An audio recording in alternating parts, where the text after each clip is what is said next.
السلام عليكم ورحمة الله وبركاته.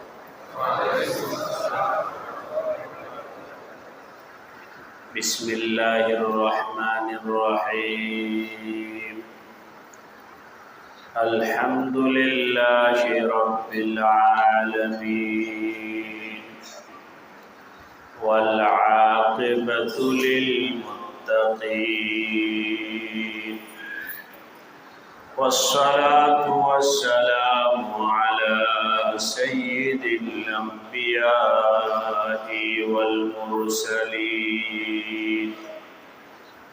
وعلى آله وأصحابه أجمعين.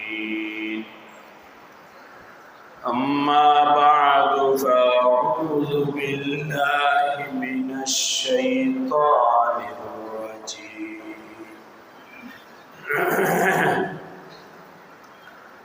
بسم الله الرحمن الرحيم. يا بني آدم لا يفتننكم الشيطان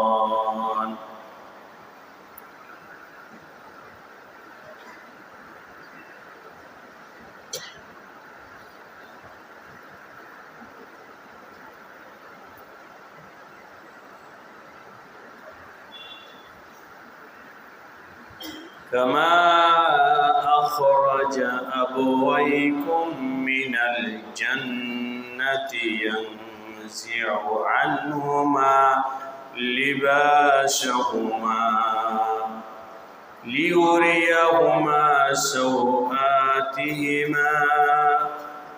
إنه يراكم هو وقبيله من حيث لا ترونهم إنا جعلنا الشياطين أولياء للذين لا يؤمنون. آمنت بالله صدق الله مولانا العظيم. الله Dhaka Khilgaon Taltala market জামে মসজিদ কর্তৃক আয়োজিত আজকের এই মহতি ইসলাহি মজলিসে উপস্থিত হযরত উলামায়ে কেরাম, মুরব্বিয়ানে কেরাম, দীনী ভাইরা ও আজিজ তালাবা, আল্লাহ রাব্বুল আলামিনের দরবারে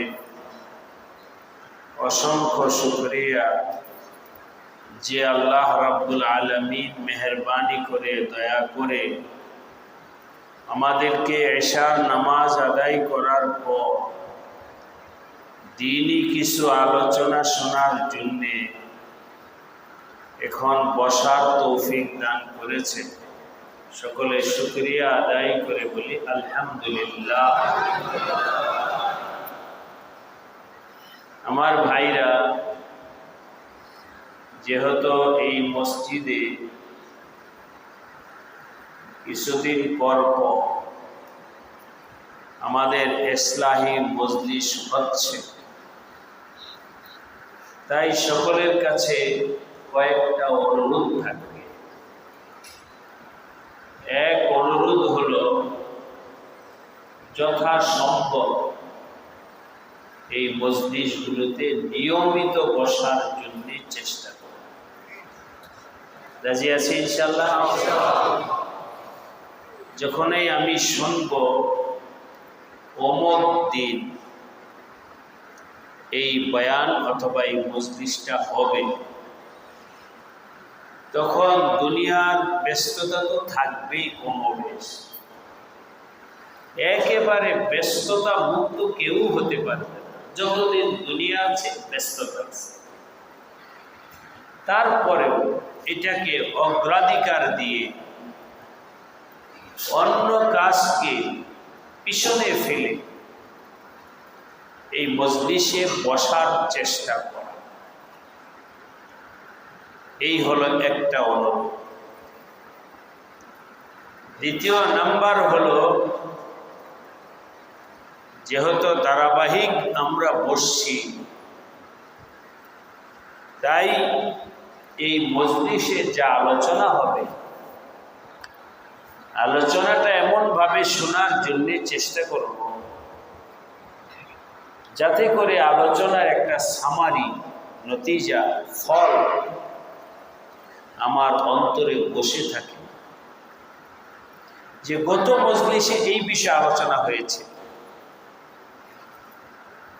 এই কথাটা যেন আমাদের অন্তরে বসে থাকে। পারবো ইনশাআল্লাহ? 2 3 নাম্বার হলো, শুধু আলোচনা শোনার জন্য নয়, আলোচনা করার জন্য নয়। আমাদের দাওয়াত ও তাবলীগের একজন মুরব্বী হযরত মাওলানা মুফতি ইব্রাহিম দেওলা সাহেব দামাত বারাকাত, উনি ওনার एक बयान बोलते छिलेन, भाई बात तो कही जाती है किसी काम को सामने रखकर। মানুষ তো কথা বলে কোনো একটা কাজকে সামনে রেখে। কথা এটা কোনো কাজ না, কথা হলো সামনে একটা কাজ আছে, ওই কাজের জন্য কথা বলে। যেমন উদাহরণ হিসেবে বলছি, আমার পানি পিপাসা লাগছে, এখন পানির দরকার, এটা একটা কাজ। এটা বোঝানোর জন্য আমি কাউকে বললাম, ভাই আমাকে একটু পানি খাওয়াও। এই যে কথাটা বললাম, এটা তো একটা উদ্দেশ্য নিয়ে বলা হয়েছে। কি বলে? কথাটা যে বলা হয়েছে এটাকে উদ্দেশ্য নিয়ে বলা হয়েছে, যাতে করে পানিটা দেয়। দোকানদার ভাইরা আছেন এখানে, কাস্টমার এসে বলে, ভাই অমুক কাপড়টা দেন তো। এই কথাটা যে বলা হলো, একটা কাজকে সামনে রেখে বলা হচ্ছে। তো মানুষ তো কথা বলে কোনো না কোনো কাজকে সামনে রেখে, আর যে শোনে সেও কাজকে সামনে রেখেই কথা শোনে। যার কোনো কথার টার্গেট নাই, কাজ নাই, ওই হলো পাগলের কথা। টার্গেট ছাড়া যে কথা বলে তাকে আমরা বাচাল বলি, ঠিক কিনা বলে? তাকে আমরা পাগল বলি, অহেতুক কথা বলি। তো ভাই আমাদের এখানে যে কথা হয় মজলিসে, বলারও একটা টার্গেট আছে, শোনারও একটা টার্গেট আছে। তাহলে আমরা যা শুনি এই মোতাবেক যেন নিজের জীবনটা সাজানোর চেষ্টা করি। পারবো ইনশাআল্লাহ? এই 3টা অনুরোধ আপনাদের কাছে রাখি, মনে থাকবে? আমি আপনাদের সামনে এখন পবিত্র কোরআনে কারিমের সূরাতুল আরাফের 27 নম্বর আয়াত তেলাওয়াত করেছি। আয়াতটা অনেক লম্বা আয়াত। এই আয়াতের মধ্যে যা বলা হয়েছে শব্দ শব্দ না বলে মূল আলোচনাটা আপনাদের সামনে করতে চাই। আমাদের পিতা, সবার পিতা সাইয়েদেনা হযরত আদম আলাইহিস সালাম, সর্বপ্রথম মানব, তার থেকেই ক্রমান্বয়ে আমরা আসছি। ওনাকে আল্লাহ পাক বানানোর পর, সৃষ্টির পর, ওনাকে আল্লাহ পাক সর্বপ্রথম কোথায় রেখেছিলেন? বলেন ভাই। যখন তিনি জান্নাতে ছিলেন, তখন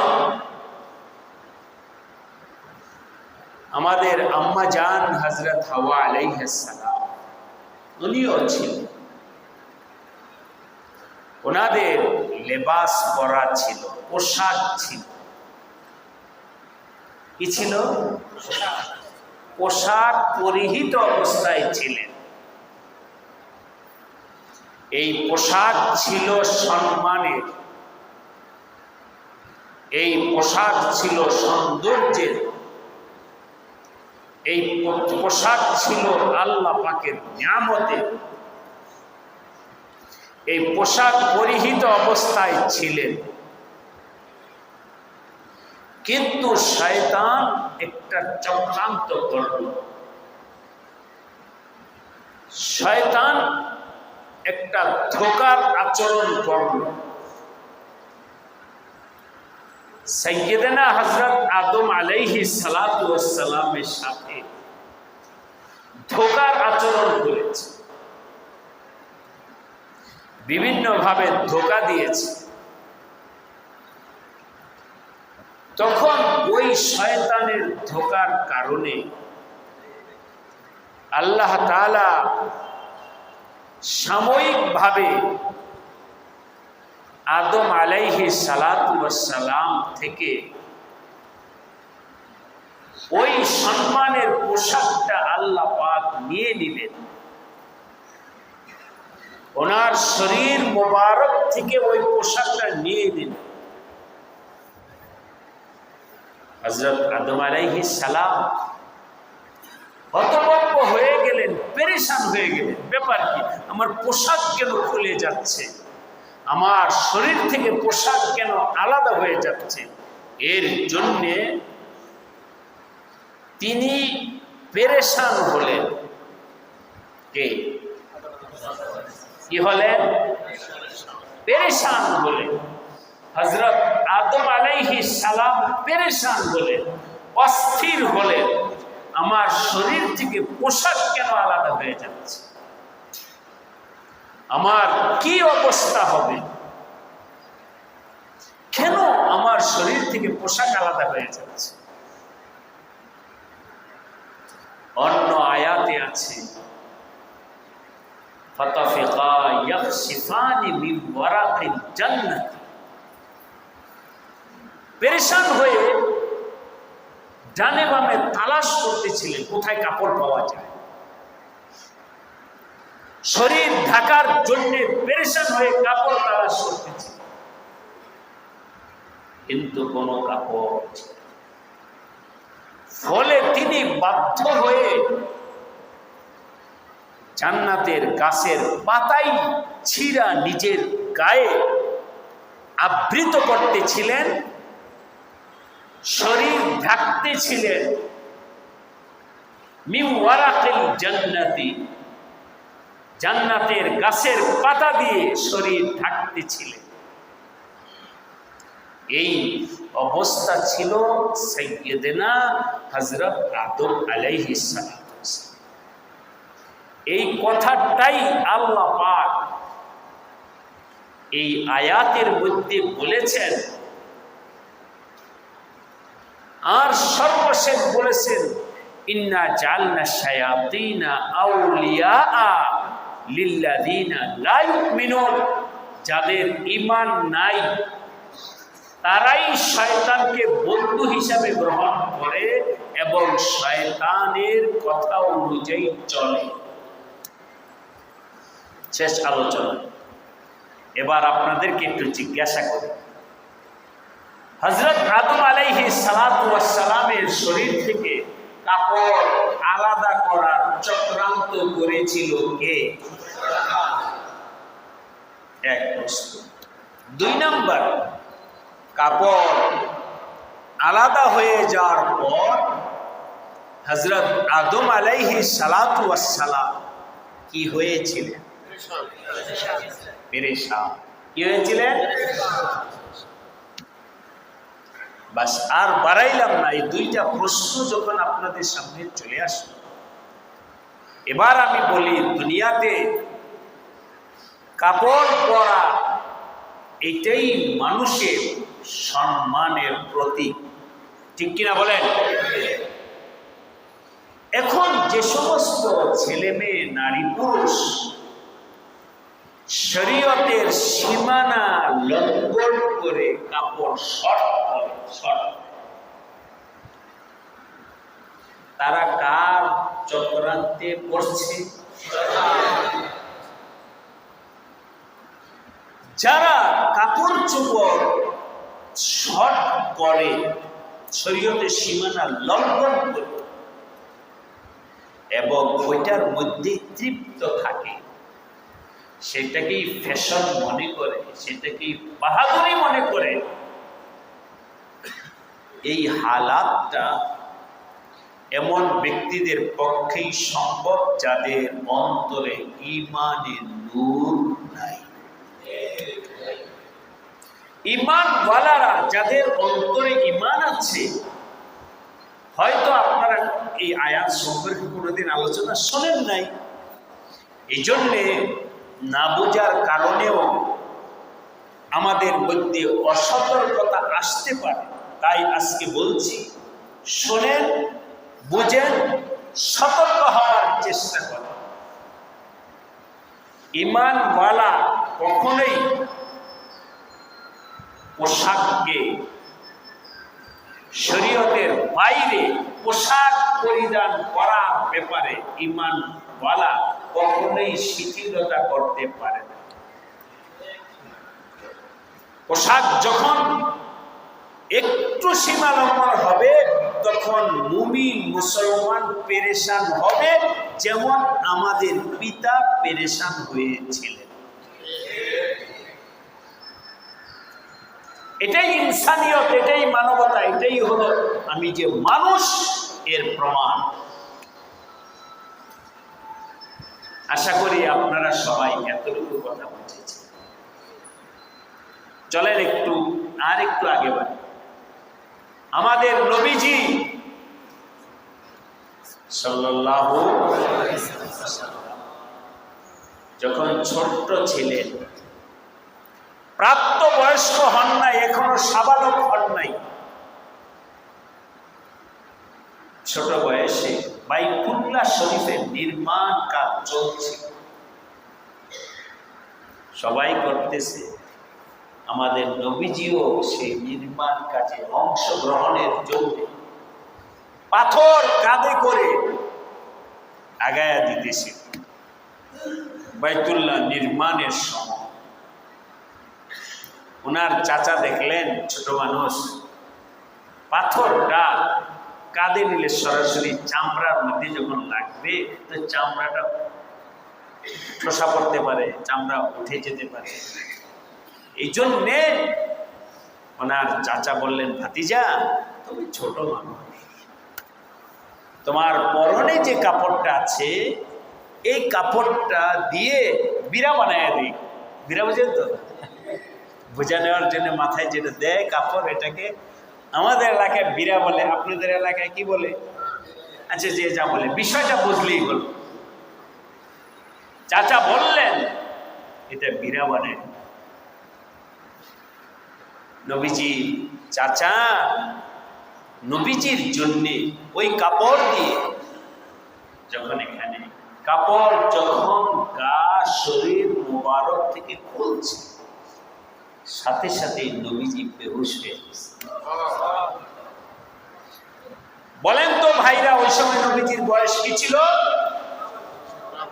নাবালিগ ছিল, ছোট ছিলেন। তাতেই নবীজি ওই কাপড়, এই যে দেখছেন বনি আদমের আশ্রয়, আমাদের পিতা হযরত আদম আলাইহিস সালাম যেমন জান্নাতে অস্থির হয়েছেন, পেরেশান হয়েছেন, কাপড় আলাদা হয়ে যাওয়ার কারণে ওই প্রভাব আমাদের নবীজিও ছোট্ট কালে কাপড় খোলার কারণে নবীজি বেহুশ হয়ে পড়ছেন। কোরআনে কারীমের অন্য আয়াতে আছে, আল্লাহ পাক বলেন, ইয়া বনি আদম, হে আদম সম্প্রদায়, শোনো শোনো, ইন্না আনজালনা আলাইকুম লিবাসান, আমি তোমাদের জন্য পোশাকের ব্যবস্থাপনা করেছি। সুবহানাল্লাহ বলেন।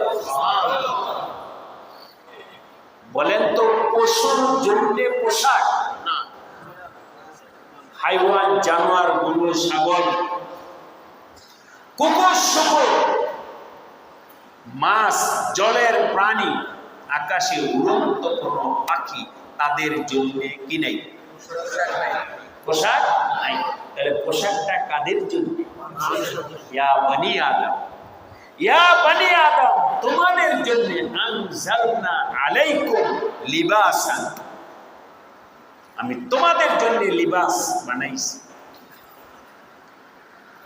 কেন লিবাস দিয়ে? কেন কি করবে তোমরা? লিওয়ারি সাওআতিকুম, যাতে করে তোমরা তোমাদের শরীরের ওই অঙ্গটা ঢেকে রাখতে পারো, যে অঙ্গটা খুলে রাখাটা দোষণীয়। যে অঙ্গটা খুলে রাখাটা কি? ওইটা যেন তোমরা ঢাইকা রাখতে পারো, এই জন্য আমি তোমাদের জন্য লেবাস নাজিল করেছি। সেই অঙ্গটা হলো, আপাতত আমি পুরুষেরটাই বলছি, পুরুষের সেই অঙ্গ হলো নাভি থেকে হাঁটু পর্যন্ত। সে অঙ্গ কি ভাই? ঢেকে রাখা কি বলেন? ফরজ। খোলার অনুমতি। ফরজটা কখন? শুধু নামাজে। কখন? সব সময় পেশাব পায়খানা এবং হাওয়ায় যে আসলিয়া, একান্ত বিশেষ কিছু সময় ছাড়া সব সময় এতটুকু অঙ্গ ঢাইকা রাখা কি? এই বিধানটা কার? আল্লাহ। সন্দেহ আছে? লিওয়ারি সাওআতিকুম, সুতরাং সাবধান, এই অঙ্গ যেন না খুলে। 2 নম্বর ওয়ারিশা, এবং আমি লেবাস তোমাদের জন্য পাঠাইছি তোমাদের সৌন্দর্যের জন্য। কি জন্য? নাভি থেকে হাঁটু পর্যন্ত হলো ফরজ, এর উপরে আমরা পাঞ্জাবি গাও দিছি, গেঞ্জি গাও দিছি, এটা ফরজ না, তবে এটা রিশ। এটা হলো আমি মানুষ হিসাবে আমার সৌন্দর্য ফুটে উঠবে কাপড়টা পরা। তাহলে একটা হলো ফরজ ঢাকার কাপড়, আর একটা হলো সৌন্দর্যের কাপড়। আল্লাহ পাক চান মানুষ ফরজ কাপড়টাও পরুক এবং সৌন্দর্যের কাপড়টাও পরুক। কয়টা কাপড় হলো? 3 নাম্বার, বুঝানোর জন্য নাম্বারের কথা বলছি। 3 নাম্বার হলো লিবাসুত তাকওয়া। আরে আরেকটু আগে বাড়ো, নাভি থেকে হাঁটু পর্যন্ত খুলতে পারবেই না, বরং আরেকটু সৌন্দর্য বর্ধনের জন্য উপরেও গেঞ্জি পরো, শার্ট পরো, পাঞ্জাবি গান কিছু উপরেও পরো, তোমার সৌন্দর্য বাড়বে। আরো আগে বাইরে তুমি তাকওয়ার লিবাস পরো। এই হলো লেবাসের ব্যাপারে 3টা কথা, পোশাকের ব্যাপারে 3টা কথা। এক হলো ফরজ, দ্বিতীয় হলো সৌন্দর্য, তৃতীয় হলো তাকওয়া। তাকওয়ার লেবাস। তাকওয়ার লেবাস কি? তাকওয়ার লেবাস কথার কথা বলছি, কেউ প্যান্ট পরল, প্যান্ট লম্বা হাঁটু থেকে নাভি পর্যন্ত পরলো, ফরজ ঢাকলো, উপরে একটা গেঞ্জি গাও দিল, এটাও বর্তমান সামাজিক, অথবা শার্ট গাও দিল, এটাও একটা সামাজিক সৌন্দর্য হলো একটা পর্যায়ে। কিন্তু এর উপরে কি ভাই বলেন তো? তাকওয়ার লিবাস। বলেন কি তাকওয়ার লিবাস কি? এটা সম্পর্কে বিস্তারিত আলোচনায় যাব না। তাকওয়ার লিবাস হলো প্রত্যেক এলাকায়, প্রত্যেক দেশে, প্রত্যেক সমাজে, ওই সমাজের নেক কাজ, আল্লাহ ভীতি যাদের অন্তরে আছে, তারা যেই পোশাক পরে ওই পোশাক হলো তাকওয়ার পোশাক। এই দেশে বাংলাদেশে বাংলাদেশে সালেহিনরা কি পরে, নেককারেরা কি পরে, আল্লাহওয়ালারা কি পরে, ওই পোশাক হলো তাকওয়ার পোশাক। যেই পোশাক দেখলে আল্লাহর কথা স্মরণ হয় ওই পোশাক। এটা বিভিন্ন জায়গায় বিভিন্ন কিছু। কথার কথা, আমাদের দেশের পরিস্থিতিতে আল্লাহওয়ালারা এক ধরনের কাপড় পরে, ভারতের আল্লাহওয়ালারা আরেক ধরনের কাপড় পরে, পাকিস্তানের আল্লাহওয়ালারা আরেক ধরনের কাপড় পরে, আফ্রিকাওয়ালারা এক ধরনের কাপড় পরে। যারা হজে ওমরায় গেছেন তারা দেখেন ওরা ওদের কাপড়, ওদের জন্য ওই কাপড়েই হলো তাকওয়া, যেহেতু ওই এলাকার মুত্তাকিরা ওই কাপড় পরে। মালয়েশিয়াওয়ালাদের কাপড় ভিন্ন, চায়নাওয়ালাদের কাপড় ভিন্ন। চাই আল্লাহ আমাদের সবাইকে এই উসুলে চলার তৌফিক দান করেন। কিন্তু তাহলে এখন একটু উল্টা প্রশ্ন করি, আমাদের দেশে কেউ কেউ শর্ট প্যান্ট পরে, এটা কোন লেবাস? এই তিনটার কোনটার মধ্যে পরে? শর্ট প্যান্ট পরলে ফরজ থাকে না খোলা থাকে? খোলা থাকে। সুতরাং এটা নাফরমানির লেবাস। কিসের লেবাস? নাফরমানির লেবাস। মুমিন কি পড়তে পারে লেবাস? না।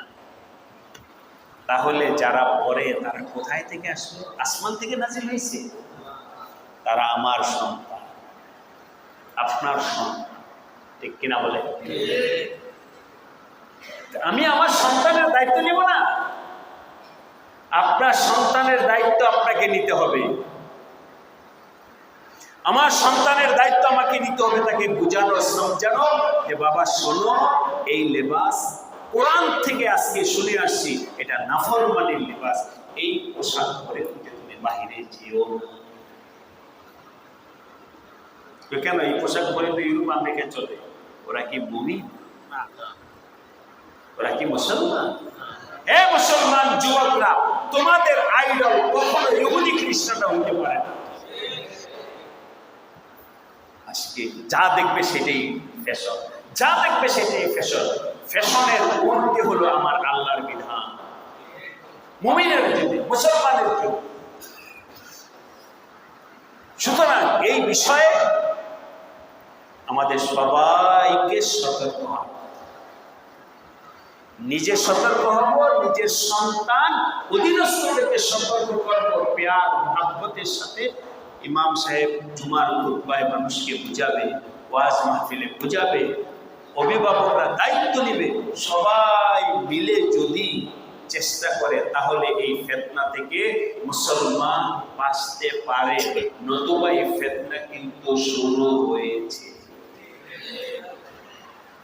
আরেকটু আগে বাইরা বলবো, যদি আপনারা কেউ রাগ না করে, বর্ষা, রিজিকের মালিক কে?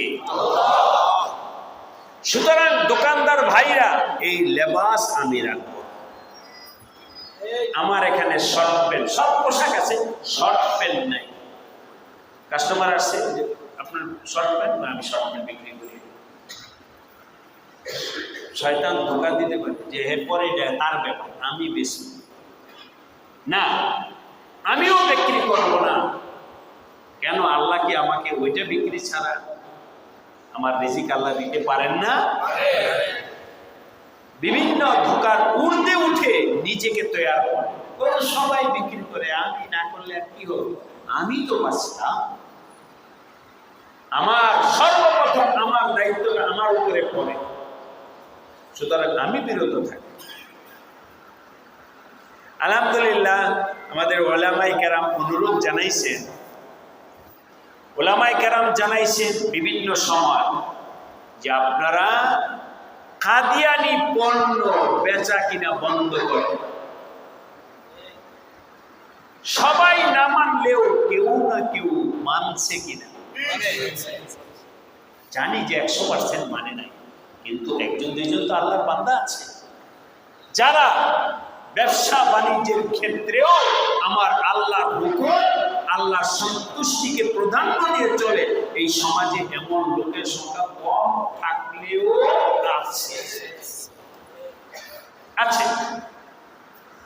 সুতরাং ব্যবসায়ী ভাইদেরকে বলবো, যেমনি ভাবে আপনার কাদিয়ানি পণ্য আপনার দোকানে রাখবেন না, এটা যেমন আপনার ইনশাআল্লাহ আখিরাতে অনেক বড় সওয়াবের অধিকারী আপনি হতে পারবেন, ঠিক এমনি ভাবে নাফরমানির পোশাকও আমি বিক্রি করব না। বলেন ইনশাআল্লাহ। রিজিকের ব্যবস্থা আল্লাহ। এটা তো আমি ছেলেদের ব্যাপারে বললাম, ঠিক মেয়েরাও ইদানিং শার্ট, অসুন্দর পোশাক যেটা শরীয়ত এলাও করে না, এমন পোশাক ও ফ্যাশন হিসাবে আমাদের সমাজে দিন দিন বাড়তেছে।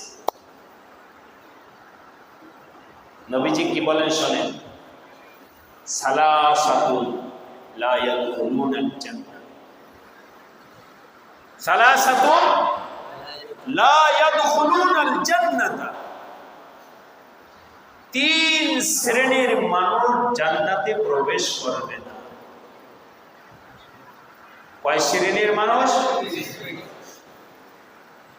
সালাসাতুন লা ইয়াদখুলুনাল জান্নাহ।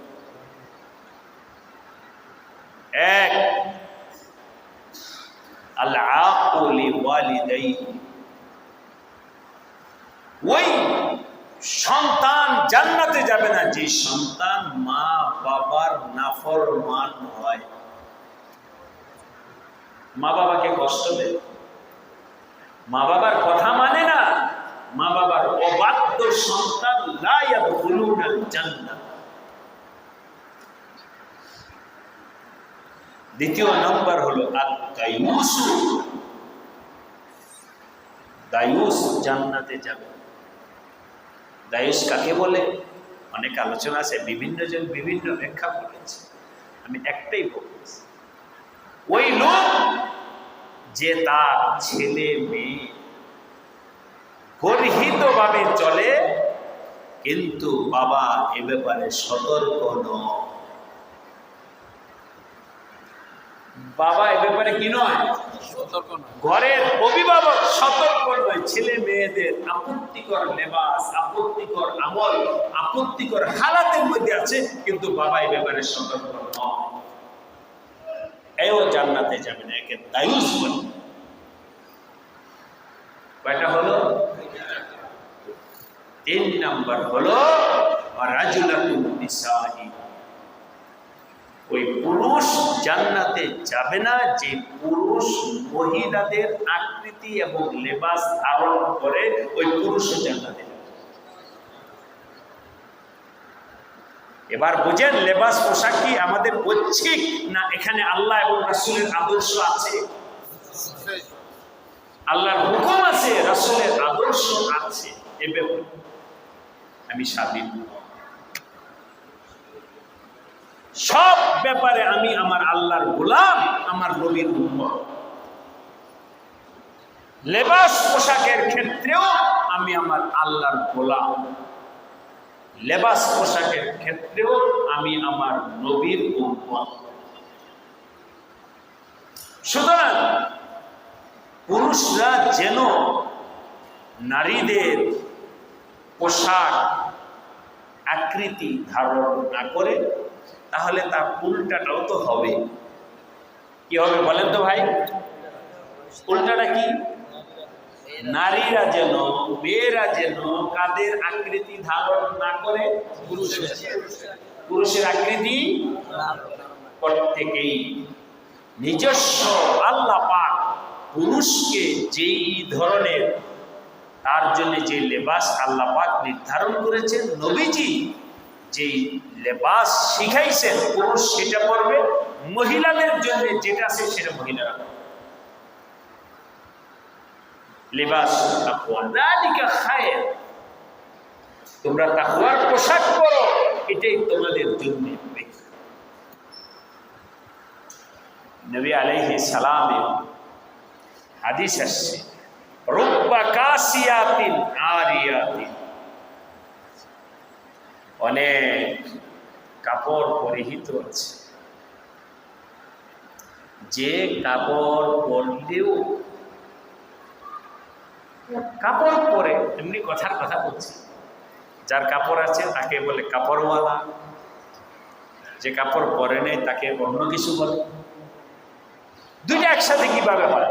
নবীজি বলছেন কাপড় পরেও তারা বিবস্ত্র। আরে বস্ত্র থাইকে আবার বিবস্ত্র হয় কিভাবে? বিভিন্ন ব্যাখ্যা আছে।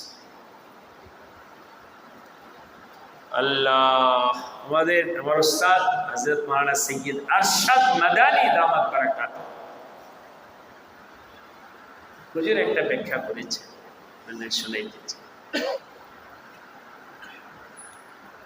যখন হাসরের ময়দানে উঠানো হবে, আল্লাহ পাকের আদালতে সবাই দাঁড়াবে, তখন সবাই তো যেহেতু আলমে বর্জন থেকে উঠতেছে, তো ওই সময় কারো গায়ে কাপড় থাকে,